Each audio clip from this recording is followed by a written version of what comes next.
বন্ধু হইতাছে।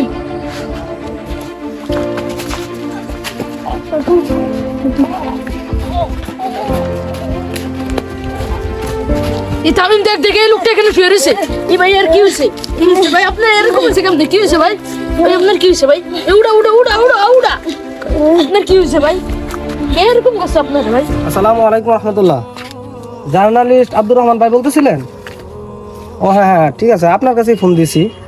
ওই চাঁদপুরে একটা অপহরণের ঘটনা ঘটছে, রিসেন্ট আসতে হবে ভাই। আসেন, ঠিক আছে, ওকে ভাই, সালামু আলাইকুম। জি স্যার, আসতেছি আমি। ভাই কোনো টেনশন নাই, আমরা আছি। আপনার ছেলে আমাদের। আসসালামু আলাইকুম। হ্যাঁ, আপনি কি আব্দুর রহমান জি। জার্নালিস্ট না? আচ্ছা ঠিক আছে ভাই, এখন আমাদের একটা প্রতিবেদন বানাতে হবে। হ্যাঁ ভাই, আপনি কি বলবেন বলেন। ভাই আসলে আমি আপনাকে ফোন দিছিলাম, দেখেন একটা মর্মান্তিক ঘটনা ঘটে গেছে। ওনাকে আমরা চিনি না, আমরা হাঁটতেছি তো দেখলাম যে একটা পিলারের নিচে ওনার হাত এবং পা দুইটা বাঁধা ছিল। তো উনি ওনার পরিচয় বলতেছে যে চাঁদপুর থেকে নাকি উনি আসে, ওনার হোম ডিস্ট্রিক্ট হলো চাঁদপুর, কিন্তু এটা তো ফরিদগঞ্জ। তো এখানে সে কিভাবে আসলো? এই জন্য সাংবাদিক ভাই আপনাকে ফোন দিছি, বিষয়টাকে একটু ভালো করে যাচাই তদন্ত করার জন্য। আর বাকি যা হয়েছে আমরা ওনার কাছ থেকে শুনবো ইনশাল্লাহ। ভাই আপনি কোথা থেকে আসছেন? ভাই মাওলানা আশেক, আমি একজন মসজিদের খতিব। ভাই আমি মসজিদে যাচ্ছিলাম, আমাকে মুখ বাঁধা দুইজন লোক অপহরণ করছে। ওরা এমন লোক, আমি ওদের ভাষা বুঝি না। ওরা মনে হয় কলকাতার ইসকন সংগঠনের লোক। ওরা আমার দাড়ি কেটে দিছে, ওরা আমারে বিবস্ত্র করে মারছে।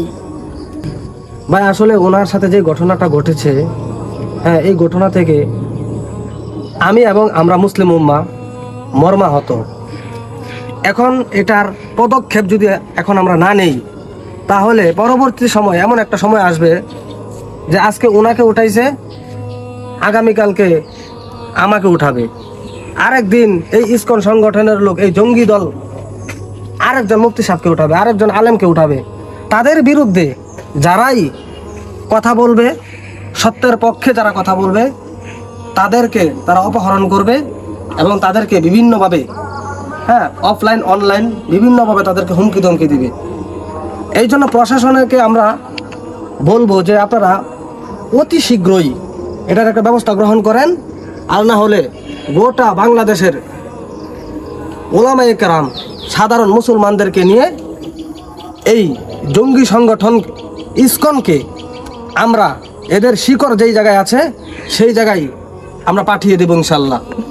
আমরা বাংলাদেশের সমস্ত ওলামায়ে কেরামের কাছে আহ্বান জানাই, তারা যেন অতি শীঘ্রই একটা প্ল্যাটফর্মে এসে এর প্রতিবাদ জানায়।